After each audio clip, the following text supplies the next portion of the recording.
Jagadgirigutta police station పరిధిలో జరిగిన ఒక చైన్ స్నాచింగ్ కేసును పోలీసులు గంటన్నర వ్యవధిలోనే ఛేదించారు. నిందితుడిని చాకచక్యంగా అదుపులోకి తీసుకున్నారు.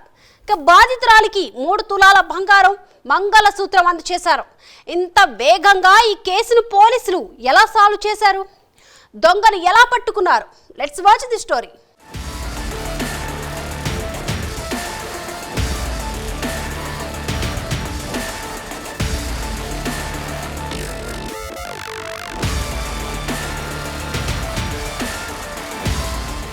మౌనిక అనే 23 ఏళ్ల మహిళ జగద్గిరిగుట్టలో నివసిస్తోంది. అల్విన్ కాలనీలోని సాయినగర్లో ఉంటోంది. ఓ టైలరింగ్ షాప్లో పనిచేస్తోంది. ఆగస్టు 19వ తేదీ మధ్యాహ్నం సరిగ్గా 1:30 సమయం ఆదిత్యనగర్లో ఉన్న టైలరింగ్ షాప్ నుంచి సాయినగర్లో ఉన్న ఇంటికి బయలుదేరింది. ఆమె కదలికలను గమనించిన ఓ దొంగ మెరుపు వేగంతో వచ్చాడు. ఆమె మెడలో ఉన్న బంగారు గొలుసు లాక్కొని పారిపోయాడు. ఈ హఠాత్ పరిణామానికి ఆమె షాక్ తింది.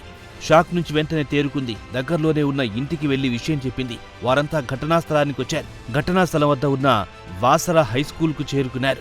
ఆ స్కూల్లో తెలిసిన వ్యక్తి ద్వారా సీసీ ఫుటేజ్ తీయించారు. అందులో చోరీ జరిగిన విజువల్స్ రికార్డ్ అయి ఉండడాన్ని గమనించారు. వెంటనే పోలీసులకు సమాచారం అందించారు.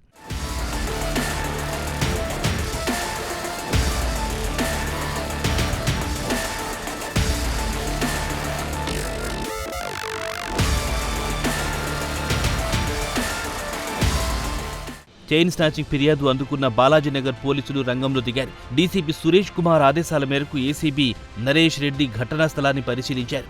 వెంటనే జగద్గిరిగుట్ట క్రైమ్ స్టాఫ్ ను రంగంలో దించారు. మెరుపు వేగంతో కదిలిన అధికారులు చైన్ స్నాచర్ కోసం గాలింపు చర్యలు చేపట్టారు. తమ వద్ద ఉన్న సీసీ ఫుటేజ్ ఆధారంగా నేరస్తుని పసిగట్టి పట్టుకున్నారు. దొంగను అదుపులో తీసుకున్న పోలీసులు అతని నుంచి 3 తులాల గోల్డ్ చైన్ స్వాధీనం చేసుకున్నారు. నిందితుడు సిరిసిల్ల జిల్లాకు చెందిన సురేష్ గా గుర్తించారు. తక్కువ సమయంలోనే చైన్ స్నాచర్ ను పట్టుకున్న సిబ్బందిని ఏసీబీ సురేష్ కుమార్ అభినందించారు. సాయినగర్ వెళ్తున్నాం మా ఇంటికి షాప్ నుంచి.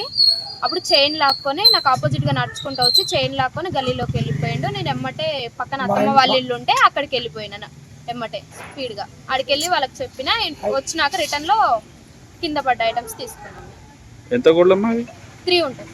ఏంది అది? ఏం చేయను అది? థర్డ్ పిసల్ థర్డ్ చైన్ మోడల్. స్కూల్లో అడిగినాము అంటే కెమెరా ఓపెన్ చేయండి పోయిరు అనేసి.